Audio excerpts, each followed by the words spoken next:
हमारे सारे जो संवैधानिक अधिकार हैं इस एक्ट के अंदर जो है ख़त्म कर दिए गए हैं। हमारे जितनी भी परंपराएं हैं उनको ख़त्म कर दिया गया है। सबने एक स्वर में ये कह दिया है कि इस कॉरिडोर के विषय में हम आम जनमानस के साथ में हैं। जिस क्षेत्र में, जिस प्रदेश में जगह मिलेगी, हम बिल्कुल दान दे करके जाएंगे।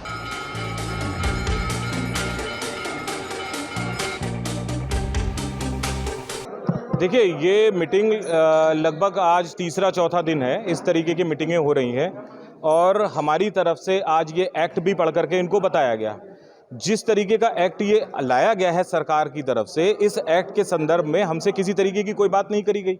हमारे सारे जो संवैधानिक अधिकार हैं इस एक्ट के अंदर जो है ख़त्म कर दिए गए हैं। हमारे जितनी भी परंपराएं हैं उनको ख़त्म कर दिया गया है। जो हमको हमारे पूर्वजों से जो अधिकार प्राप्त हैं उन अधिकारों को ख़त्म कर दिया गया है। हम इस एक्ट का पुरजोर तरीके से विरोध कर रहे हैं। हम इस एक्ट को किसी भी हालत में नहीं मानेंगे। सरकार की तरफ से आए हुए जितने भी गणमान्य अधिकारी थे वो हमको सिर्फ आधी बात बता करके समझाने की कोशिश कर रहे हैं कि भाई इसमें गोस्वामियों का कोई हित जो है वो अहित नहीं हो रहा है, इसमें सब आपके हित की बातें हैं। जब उनसे ये पूछा जाता है कि ये अगर सरकार की तरफ से नहीं है, सरकार का हस्तक्षेप नहीं है, तो इसके अंदर सरकार क्यों नियुक्ति करेगी? सरकार क्यों नियुक्ति करेगी? सरकार हर चीज़ को मैनेज कर रही है। कल को सरकार बदल जाएगी तब वो नियुक्तियां फिर चेंज हो जाएंगी। इस तरीके के एक्ट भारत में बहुत से मंदिरों में है जहां पर अलग अलग तरीके की समस्याएं दिन प्रतिदिन अखबारों में, न्यूज़पेपरों में आती रही है। गोस्वामी समाज किसी भी हालत में इस एक्ट को नहीं बर्दाश्त करेगा।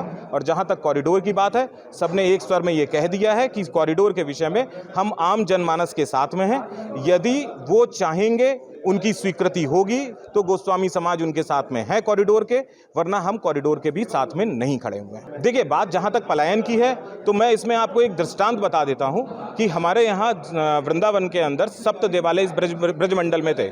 उन सप्त देवालय में आज से कईयों साल पहले, सैकड़ों साल पहले ये कह लीजिए कि 4 जो मुख्य देवालय थे, उन देवालयों को उनके गोस्वामियों समेत उस समय के आक्रांताओं के कारण से उनको यहाँ से जाना पड़ गया। तो वहाँ के जो ब्रजवासी थे वो अपने ठाकुर के साथ उसी जगह पर पहुंच गए, पलायन कर लिया।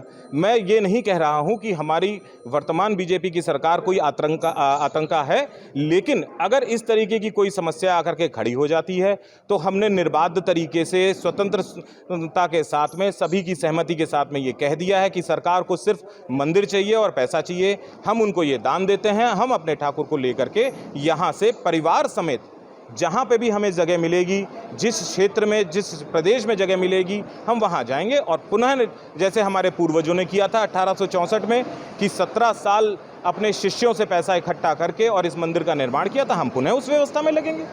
हम बिल्कुल दान दे करके जाएंगे।